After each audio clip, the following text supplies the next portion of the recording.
HP Proliant DL380 G3 series server is the point of this video today. Sorry I haven't been around so long, guys. I've had things to deal with. So basically, this is my brand new server.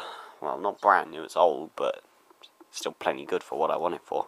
This is a HP Proliant DL380, and it's a really good server, guys. I must admit, I paid 30 quid for this.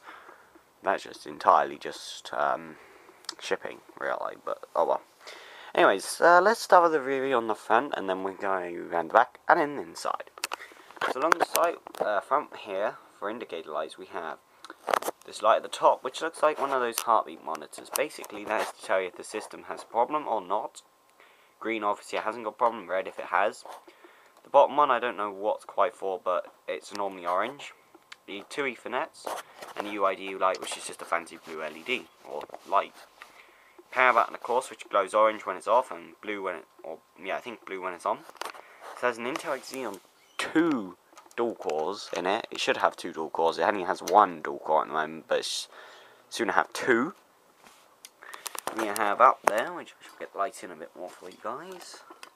We have up there a DVD, ROM, and a disk rewriter, a floppy drive, and then a bunch of hard drive bays, which I shall open.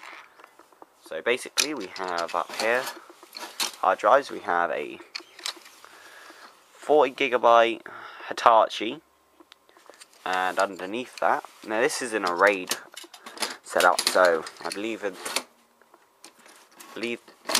RAID that it's in right now, it copies to both hard drives. And there's the second one. And then you have 2, 4, 6 bays. So you have 4 free, sorry. So yeah, there's the front of this machine, and it does say down there G3. It says down there G3. So let's go around the back here.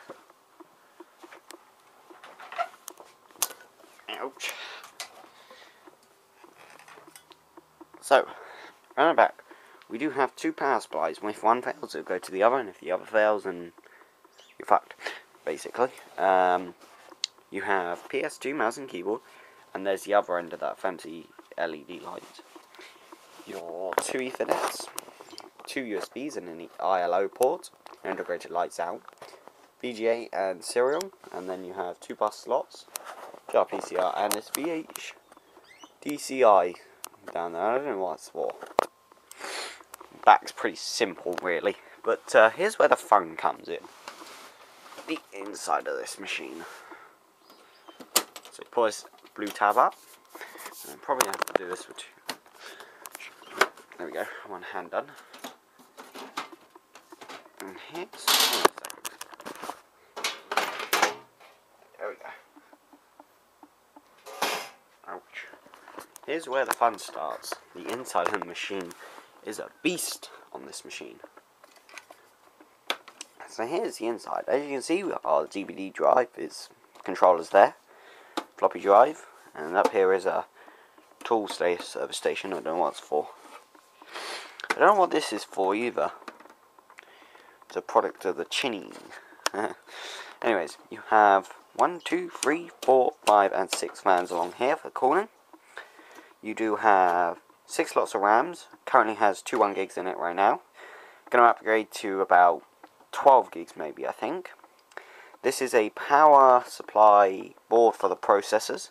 It should be 2, obviously, since one processor is out, the other one's out. This thing is SCSI, by the way, SCSI, SCSI. You have an Intel Xeon under here, that's the dual core. And if I take this out for you, has a clip up the end here, which when I got this thing had so many problems. Turns out it's just one thing to do with the processor that was causing it. Okay, so we should be able to get that out now. There we go.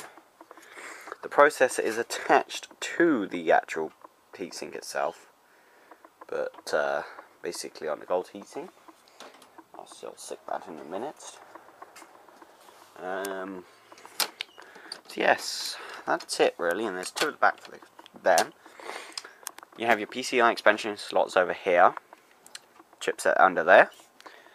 So yeah, and obviously if one power supply fails, you can actually pull them out, but I can't do this one hand, I don't think. No, I can't do that one-handed. It's too much. Try the other one. Yeah, they're properly in there. Oh well. But yeah, this thing is pretty loud when it's on, guys. So, yeah. Let's go and get this thing back together, and I'll give you a boot up.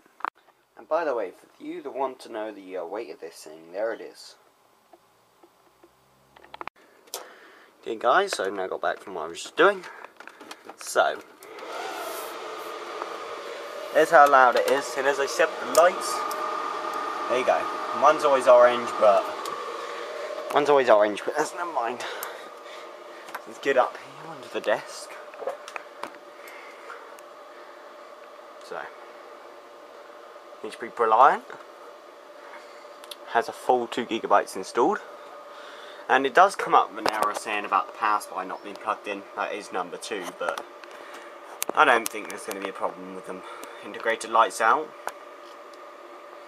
and there goes my RAID array, or smart array as it likes to call it.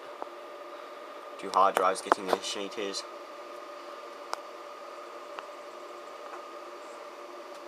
And the drive, 1 logic drive.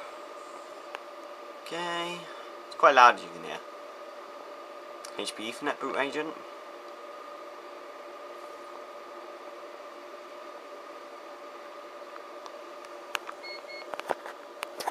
And then I've told it to boot straight into Windows. I've obviously got a CD in the drive, oh well. This machine is running Windows Server 2003. I think it has the 2.8 GHz Intel Xeons. But yeah, apart from that, as you can see, it boots really fast.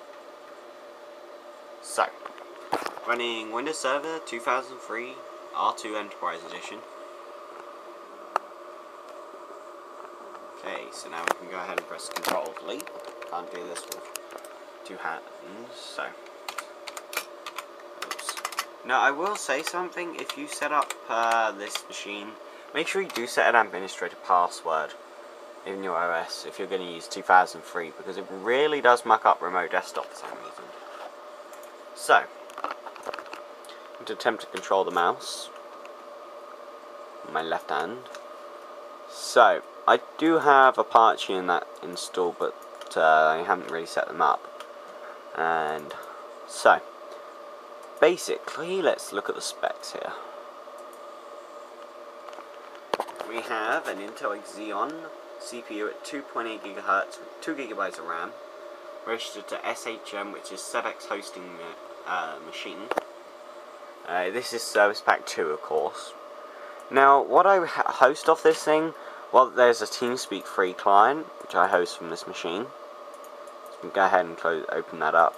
And I also host a Minecraft server. Just going to start TeamSpeak free client first.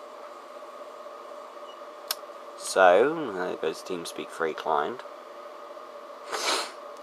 Oh, come on, why is it not connecting? Okay, we got a file to connect to server. Okay, what's that about?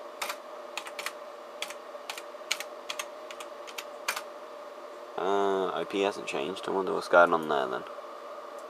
Bookmarks, SEDEX. Weird. And we also have a Minecraft server, which I host. This is, of course, Bucket. There it goes ahead.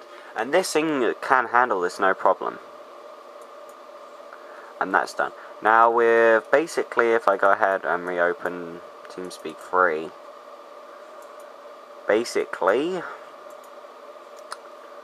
with all that open, this thing only uses 421 megabytes of RAM. This is really great, guys. I could run another 3 Minecrafts maybe off this thing. So, this is pretty good. In terms of network usage, it's got 1 gigabit and 100 megabits. And I don't know what, but the only bad thing is, though, is my box down there can only support up to 100 megabits.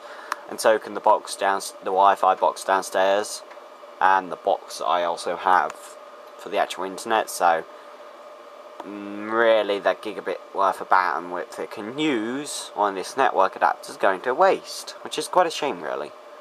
I may sooner upgrade to a 1 gigabit LAN box down there, and maybe get a gigabit LAN box downstairs, and then get a newer without Wi-Fi Virgin box, because it'd be really great if I could get one without Wi-Fi, because their Wi-Fi is so shit. So there's basically the TeamSpeak and everything, and if you want to connect to my TeamSpeak, there is a link in the chat, or there will be a link in the chat. I'm going to be changing my name, because, or the hosting name, because currently tswwh.dynDNS.tv is not great.